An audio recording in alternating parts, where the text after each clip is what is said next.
ദൈവത്തിരുനാമം വാഴ്ത്തപ്പെടുമാറാകട്ടെ.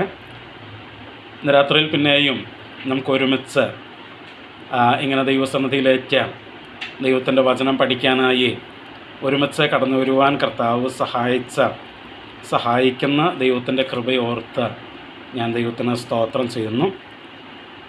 ഞാൻ വീട്ടിലല്ല ഉള്ളത്, ഞാൻ പുറത്ത് വേറെ സ്ഥലത്താണുള്ളത്. അവിടെ ഞങ്ങളുടെ ഒരു സഹോദരൻ്റെ വീട്ടിലിരുന്നാണ് ഞാൻ ഈ ക്ലാസ് എടുക്കുന്നത്. അപ്പോൾ അതുകൊണ്ട് തന്നെ മറ്റൊരു സാഹചര്യത്തിലാണ് ഞാനിവിടെ ആയിരിക്കുന്നത്, വീട്ടിലല്ല. ദൈവം നമ്മെ ഒരുമിച്ച് ഇന്ന് രാത്രിയിൽ സഹായിക്കട്ടെ.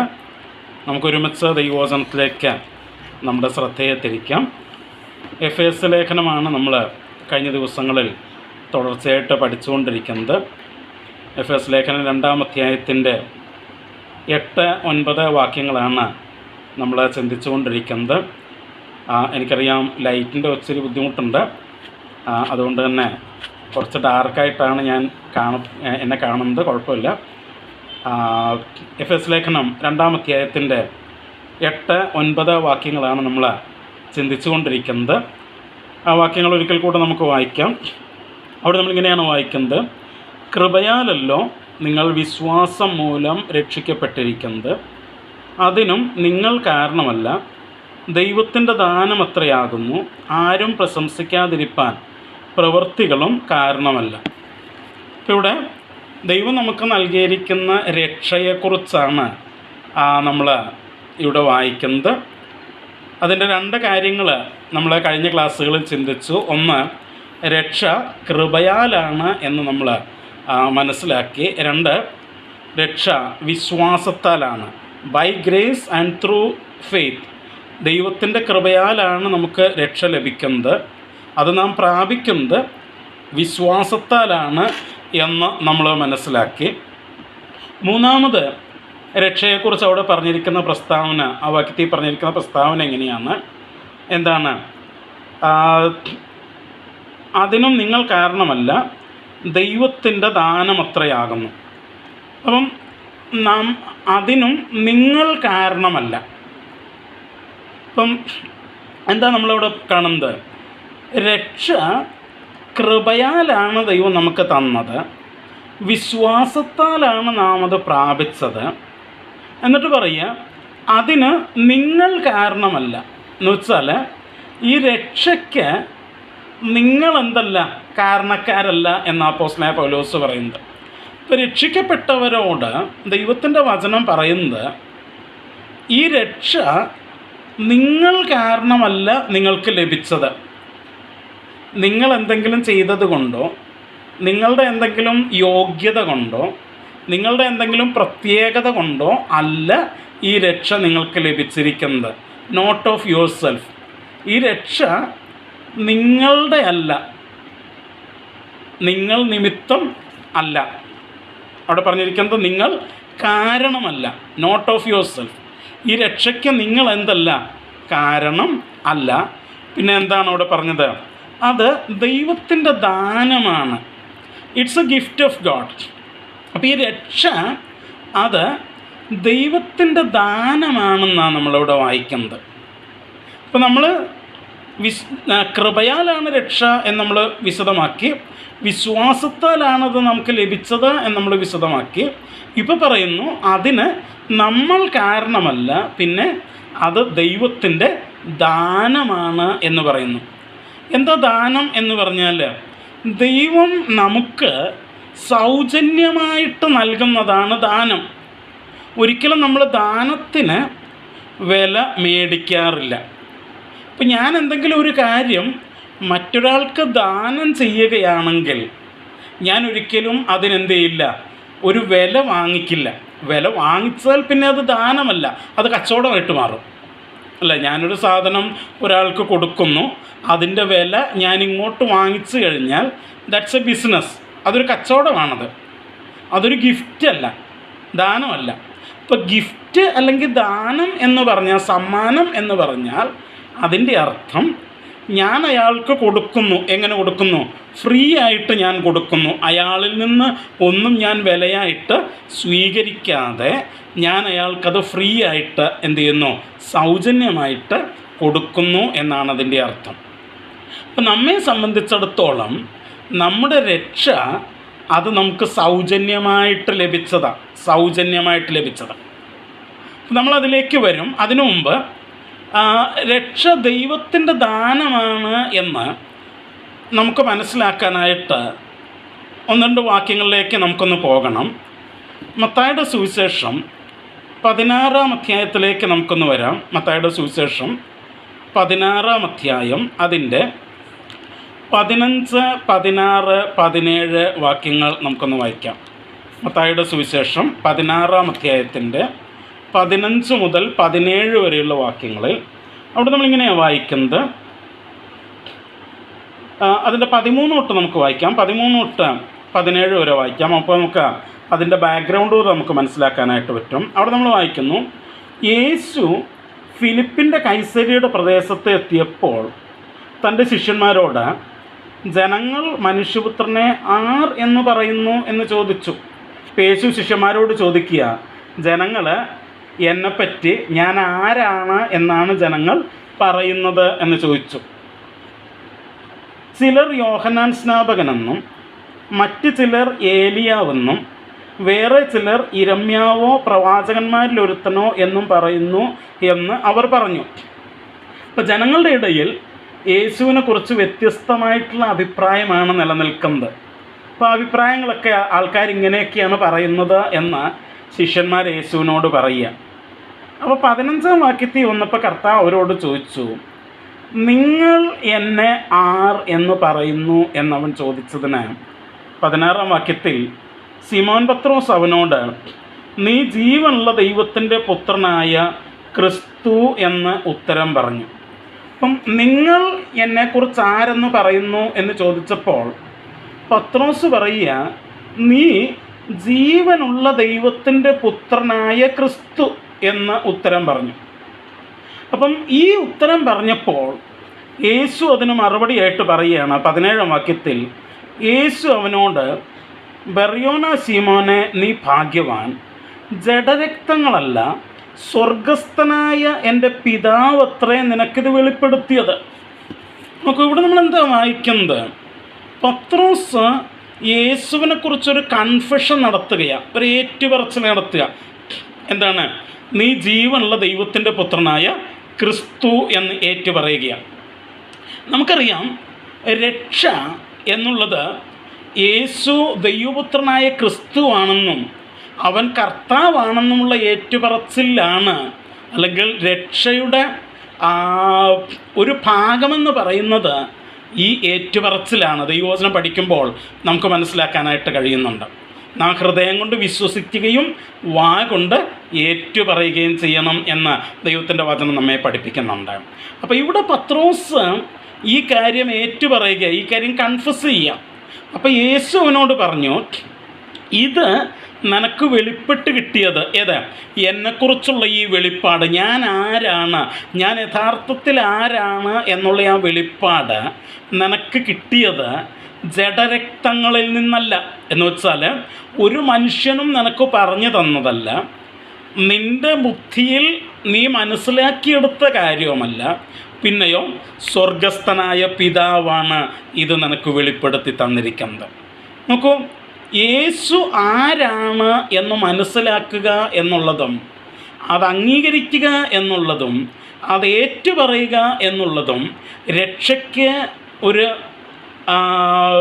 ഒരു വ്യവസ്ഥയാണെങ്കിൽ, യേശു ആരാണെന്ന് നമുക്ക് മനസ്സിലാക്കി തരുന്നത്, യേശുവിനെക്കുറിച്ചുള്ള വെളിപ്പാട് നമുക്ക് നൽകുന്നത്, യേശുവിനെക്കുറിച്ചുള്ള അറിവ് നമുക്ക് നൽകുന്നത് അത് സ്വർഗസ്ഥനായ ദൈവമാണ് എന്ന് നമ്മൾ മറക്കരുത്.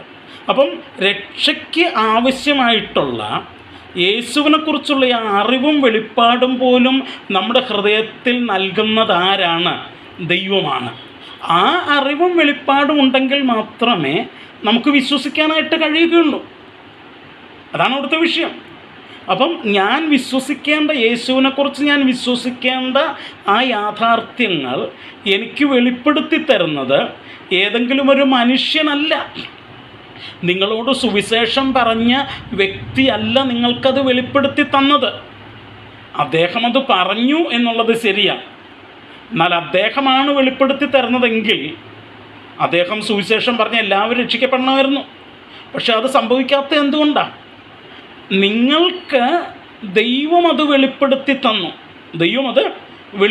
തന്നു. അതാ സംഭവിച്ചത്.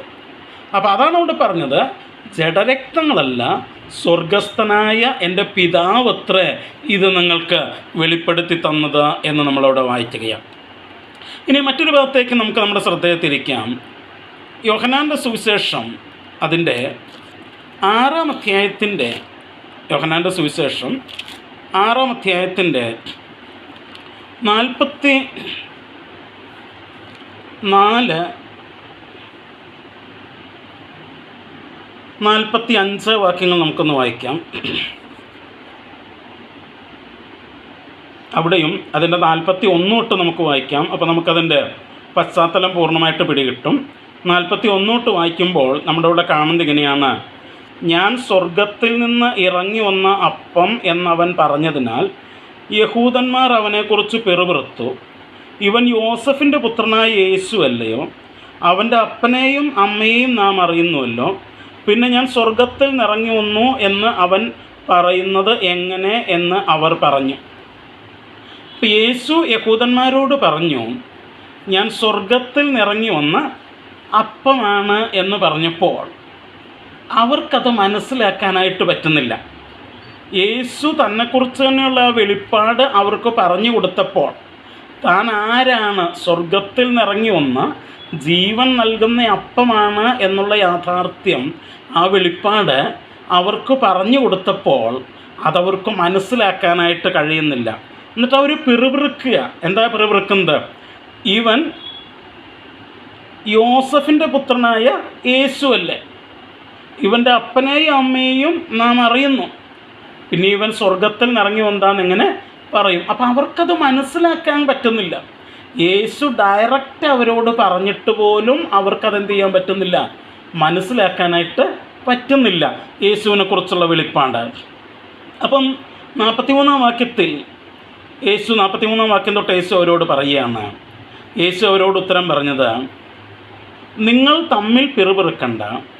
എന്നെ അയച്ച പിതാവ് ആകർഷിച്ചിട്ടല്ലാതെ ആർക്കും എൻ്റെ അടുക്കൽ വരുവാൻ കഴിയുകയില്ല. നോക്കിക്കേ, യേശു പറയുക, നിങ്ങൾക്ക് ഞാൻ ആരാണെന്ന് മനസ്സിലാക്കി തന്ന, ഞാൻ ആരാണെന്ന് ഞാൻ തന്നെ നിങ്ങൾക്ക് വെളിപ്പെടുത്തി തന്നിട്ടും നിങ്ങൾക്ക് അത് ഗ്രഹിച്ച് എൻ്റെ അടുക്കലേക്ക് വരാനായിട്ട് കഴിയാത്തതിൻ്റെ കാരണം എൻ്റെ പിതാവ് ആകർഷിച്ചിട്ടല്ലാതെ ആരും എൻ്റെ അടുക്കൽ വരികയില്ല. അപ്പോൾ യേശുവിൻ്റെ അടുക്കലേക്ക് വരണമെന്നുണ്ടെങ്കിൽ എന്തു വേണം? പിതാവ് ആകർഷിക്കണം. അപ്പോൾ പിതാവിൻ്റെ പ്രവൃത്തിയാണത്.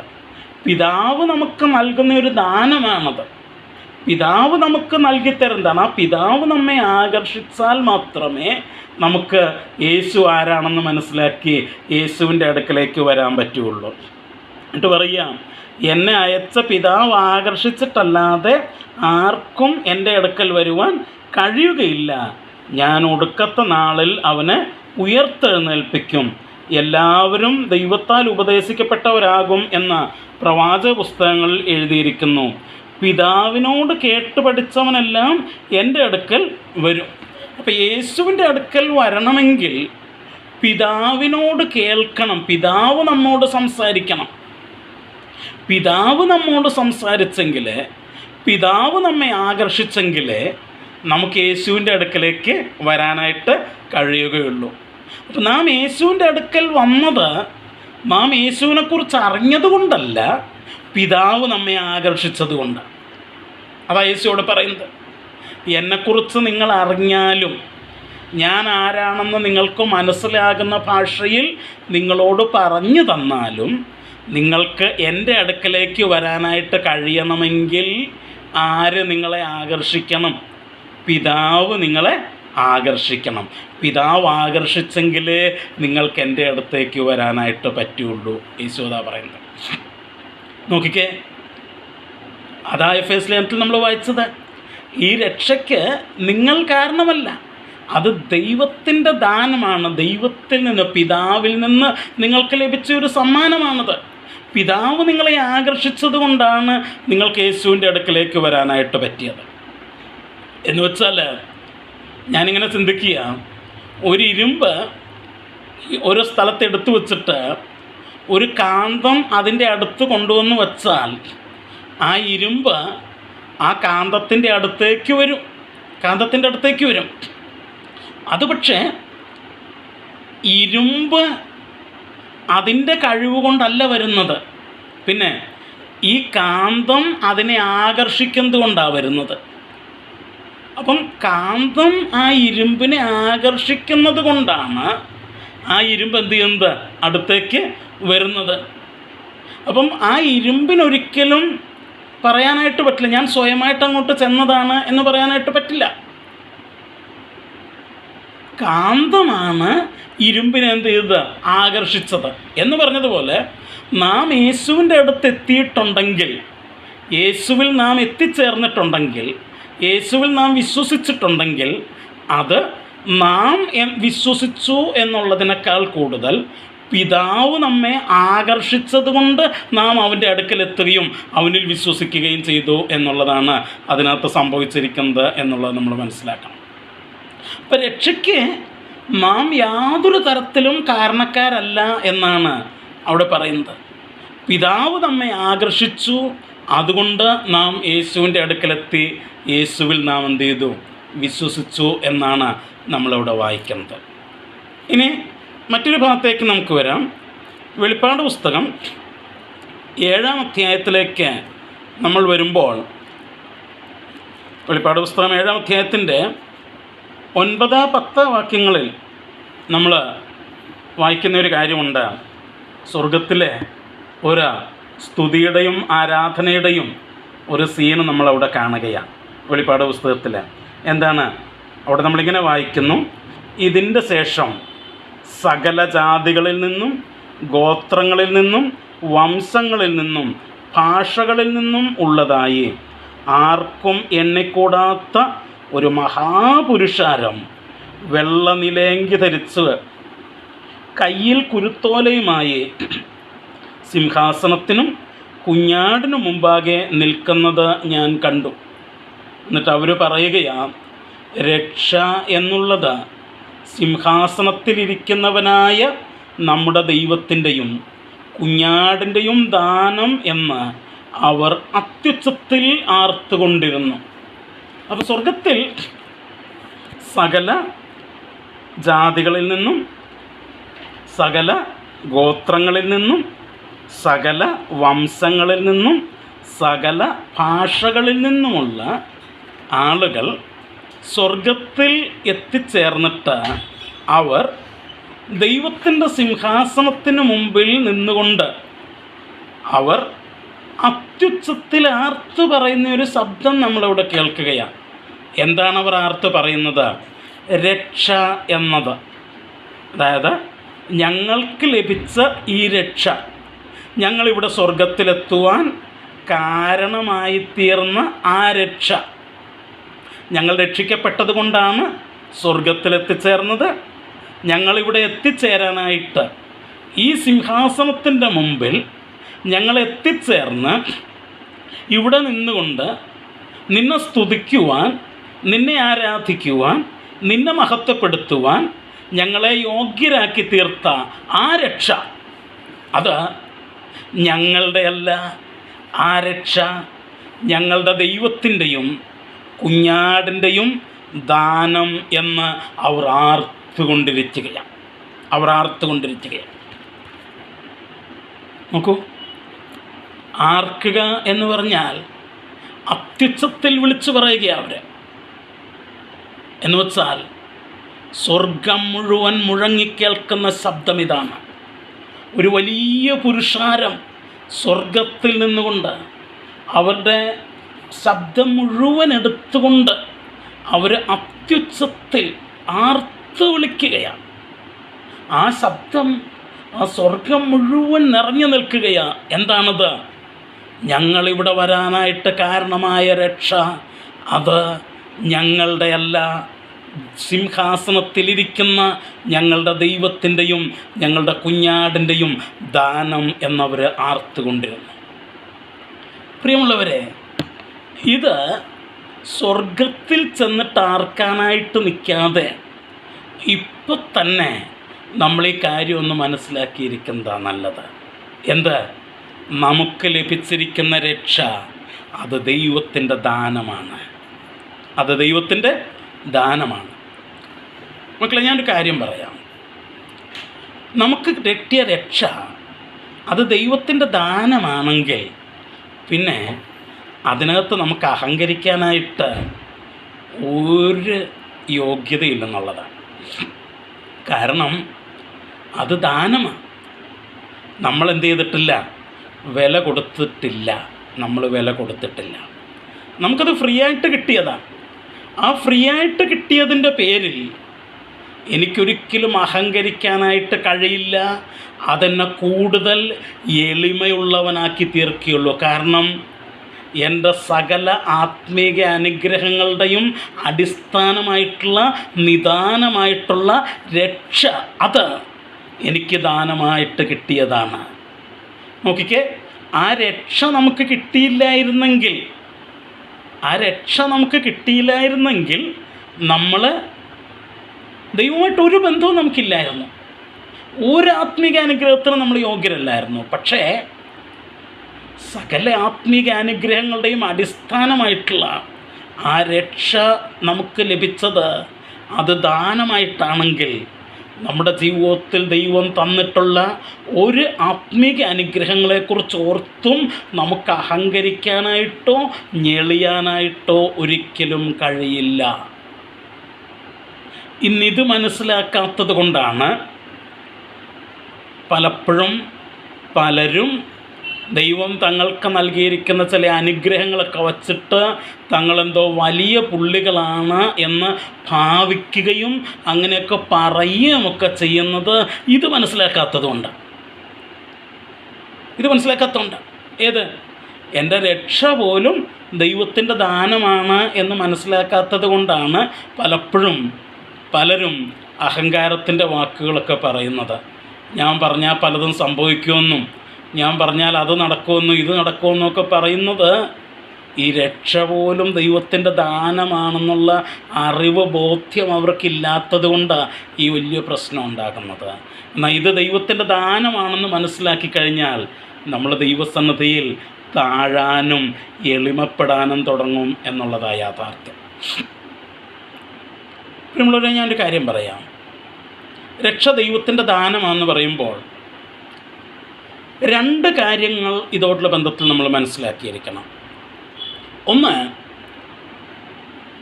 രക്ഷ ദാനമാണ്, നമുക്ക് സൗജന്യമായിട്ട് സമ്മാനമായിട്ട് ലഭിച്ചു എന്ന് പറയുമ്പോൾ ഒരിക്കലും നിങ്ങൾ തെറ്റിദ്ധരിക്കരുത്, അതിന് വിലയില്ല എന്ന് നിങ്ങൾ തെറ്റിദ്ധരിക്കരുത്. ഇപ്പം ഞാനൊരു ഉദാഹരണം പറയാം. എനിക്ക് എന്തെങ്കിലും ഒരു സമ്മാനം തരാനായിട്ട് ആഗ്രഹിച്ചാൽ നിങ്ങൾ എന്ത് ചെയ്യും? നിങ്ങൾ എനിക്കൊരു സമ്മാനം തരണമെന്നുണ്ടെങ്കിൽ നിങ്ങൾ ആദ്യം എന്ത് ചെയ്യണം? നിങ്ങൾ കടയിൽ പോയി ആ സമ്മാനം നിങ്ങൾ എന്ത് ചെയ്യണം? വാങ്ങണം. അപ്പോൾ കടയിൽ പോയി നിങ്ങൾ എനിക്ക് തരാനായിട്ട് വാങ്ങുന്ന, സമ്മാനമായിട്ട് വാങ്ങുന്ന ആ സാധനം, അത് നിങ്ങൾ കടയിൽ പോയി വാങ്ങുമ്പോൾ നിങ്ങളതിനെന്ത് ചെയ്യണം? വില കൊടുക്കണം. നിങ്ങളാ കടയിൽ വില കൊടുക്കണം. എനിക്ക് നിങ്ങൾ സമ്മാനമായിട്ട് തരാനായിട്ട് പോകുന്നത് എന്തുമാത്രം അമൂല്യമായിട്ടുള്ള സാധനമാണോ അതിനനുസരിച്ച് നിങ്ങൾ കൊടുക്കേണ്ട വിലയും കൂടിക്കൊണ്ടിരിക്കും. ഇപ്പം ഞാനൊരു ഉദാഹരണം പറയാം. നിങ്ങൾ എനിക്ക് ഒരു ക്ലോക്ക് മേടിച്ച് തരാനാണ് ഉദ്ദേശിക്കുന്നതെങ്കിൽ ഒരു ക്ലോക്ക് നിങ്ങൾക്ക് എളുപ്പം ഒരു 250 300 അല്ലെങ്കിൽ 500 രൂപയ്ക്കൊക്കെ ഒരു ക്ലോക്ക് കിട്ടിയെന്ന് വരും. അപ്പോൾ നിങ്ങൾ 500 രൂപ കൊടുത്താൽ മതി. എന്നാൽ നിങ്ങൾ എനിക്കൊരു മൊബൈൽ ഫോണാണ് വാങ്ങിത്തരാനായിട്ട് ഉദ്ദേശിക്കുന്നതെങ്കിൽ ചിലപ്പോൾ ഒരു 10,000 രൂപ നിങ്ങൾ കൊടുക്കേണ്ടി വരും. ഒരു ലാപ്ടോപ്പാണ് നിങ്ങൾ എനിക്ക് വാങ്ങിത്തരാനായിട്ട് ഉദ്ദേശിക്കുന്നതെങ്കിൽ ഒരു 25,000-30,000 രൂപ നിങ്ങൾ കൊടുക്കേണ്ടി വരും. എനിക്കൊരു വീടാണ് വാങ്ങിച്ചു തരാനായിട്ട് പോകുന്നതെങ്കിൽ 25-30 ലക്ഷം രൂപ നിങ്ങൾ കൊടുക്കേണ്ടതായിട്ട് വരും. അപ്പം എനിക്ക് ഒരു സമ്മാനം തരാനായിട്ട് നിങ്ങൾ തീരുമാനിച്ചു കഴിയുമ്പോൾ നിങ്ങൾ ആ സമ്മാനം വില കൊടുത്ത് വാങ്ങിക്കണം. അത് എന്തുമാത്രം വിലപിടിച്ച സമ്മാനമാണോ നിങ്ങളെനിക്ക് തരുന്നത്, അതിനനുസരിച്ച് നിങ്ങൾ കൊടുക്കേണ്ട വില എന്ത് ചെയ്തുകൊണ്ടിരിക്കും, കൂടിക്കൊണ്ടിരിക്കും എന്നുള്ളതാണ്. ഇവിടെ നമ്മൾ മനസ്സിലാക്കേണ്ട ഒരു കാര്യം, ദൈവം നമുക്കിത് സൗജന്യമായിട്ടൊരു സമ്മാനമായിട്ട് തരുമ്പോൾ അതിന് വിലയില്ല എന്ന് ചിന്തിക്കരുത്.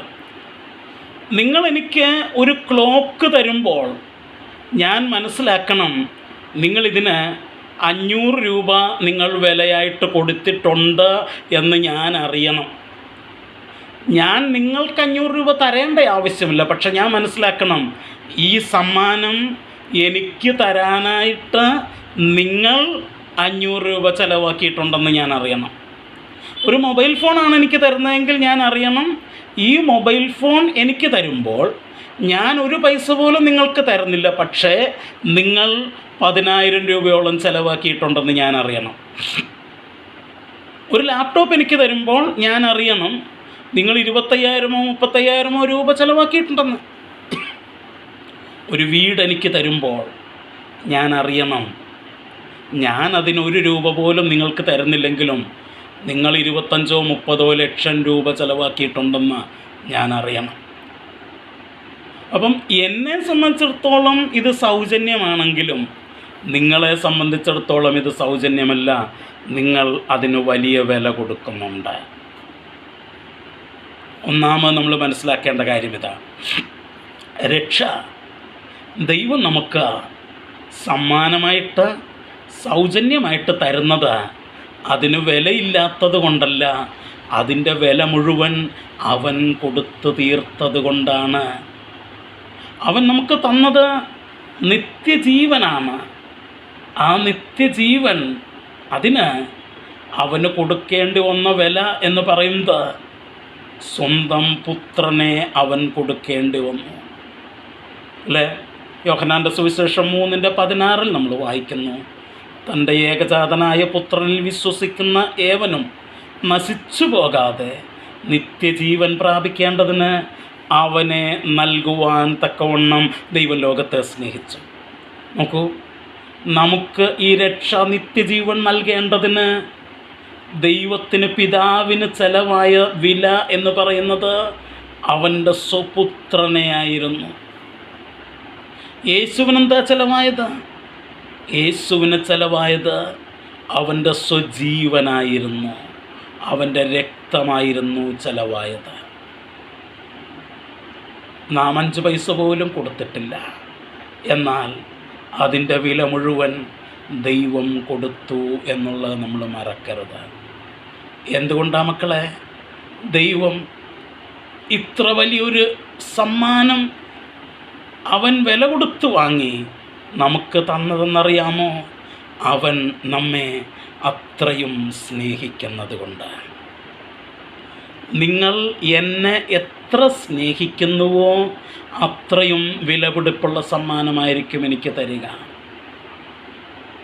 ദൈവം അവൻ്റെ സ്വപുത്രനെ വിലയായിട്ട് കൊടുത്ത ആ സമ്മാനം വാങ്ങിയെങ്കിൽ, യേശു അവൻ്റെ ജീവനും അവൻ്റെ രക്തവും വിലയായിട്ട് കൊടുത്ത ആ സമ്മാനം വാങ്ങിയെങ്കിൽ, അതിൻ്റെ അർത്ഥം അവൻ നമ്മെ അത്രത്തോളം സ്നേഹിച്ചു എന്നാണ്. അപ്പോൾ ഒന്നാമത് ഞാൻ പറഞ്ഞത്, രക്ഷദാനമായതുകൊണ്ട് വിലയില്ലെന്ന് കരുതരുത്. നമ്മൾ വില കൊടുത്തിട്ടില്ല, പക്ഷേ അവൻ വില കൊടുത്തു. രണ്ടാമത് നമ്മൾ മനസ്സിലാക്കേണ്ട ഒരു കാര്യമുണ്ട്, രക്ഷ ദാനമാണ്, സമ്മാനമാണ്. പക്ഷേ ഈ സമ്മാനം എനിക്ക് ലഭിക്കണമെന്നുണ്ടെങ്കിൽ ഞാൻ അത് കൈനീട്ടി വാങ്ങിക്കണം. ഞാനത് കൈനീട്ടി വാങ്ങിക്കണം. ഞാനത് സ്വീകരിക്കാത്തിടത്തോളം സമയം നിങ്ങളതിൻ്റെ വില കൊടുത്തതാണ്, പക്ഷേ എനിക്കത് ലഭിക്കുകയില്ല. എനിക്കത് ലഭിക്കുകയില്ല. ഞാൻ ഇപ്പോൾ പാലക്കാടായിരിക്കുന്നത്. പാലക്കാട് നമ്മുടെ ഒരു സഹോദരൻ്റെ വീട്ടിലാണ് ഞാനിരിക്കുന്നത്. അതുകൊണ്ടാണ് ലൈറ്റിന് ചെറിയൊരു പ്രോബ്ലം. ഇവിടെ കോളേജ് വിദ്യാർത്ഥികളുടെ ഒരു പ്രോഗ്രാമിൽ പങ്കെടുക്കാനായിട്ട് ഞാൻ വന്നതാണ്. അവിടെ ഒരു ക്വസ്റ്റ്യൻ ആൻസർ സെഷൻ ക്രമീകരിച്ചിട്ടുണ്ടായിരുന്നു. അവിടെ എന്നോട് ചോദിച്ച ഒരു ചോദ്യം ഇതാണ്: യേശു എല്ലാവരുടെയും പാപത്തിന് വേണ്ടി മരിച്ചെങ്കിൽ എല്ലാവരുടെയും പാപം അങ്ങനെ അങ്ങ് മോചിക്കപ്പെടില്ലേ, പിന്നെന്താ പ്രശ്നം എന്ന്.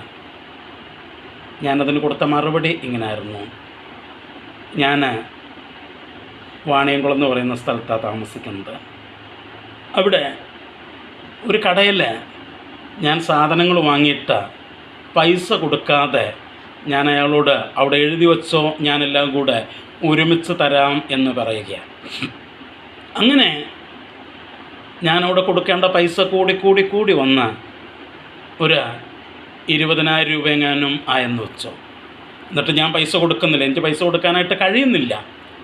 അങ്ങനെ ഇരിക്കുമ്പോൾ നിങ്ങളാരെങ്കിലും അവിടെ ചെന്ന് ആ കടക്കാരനുമായിട്ട് ഇങ്ങനെ വർത്തമാനം പറയുമ്പോൾ എന്നെപ്പറ്റി സംസാരിക്കാനായിട്ട് തുടങ്ങി. അപ്പോൾ കടക്കാരൻ നിങ്ങളോട് പറഞ്ഞു, അയാൾ ഇവിടെ 20,000 രൂപ സാധനങ്ങൾ വാങ്ങിച്ച വകയിൽ തരാനായിട്ടുണ്ട് എന്ന് പറഞ്ഞപ്പോൾ നിങ്ങൾ എന്നാൽ പിന്നെ അയാൾ തരാനുള്ള 20,000 രൂപ ഞാൻ തരാം എന്ന് പറഞ്ഞ് നിങ്ങളുടെ പേഴ്സിൽ നിന്ന് നിങ്ങൾ 20,000 രൂപ എടുത്ത് അയാൾക്ക് കൊടുക്കുക എന്ന് വെച്ചു.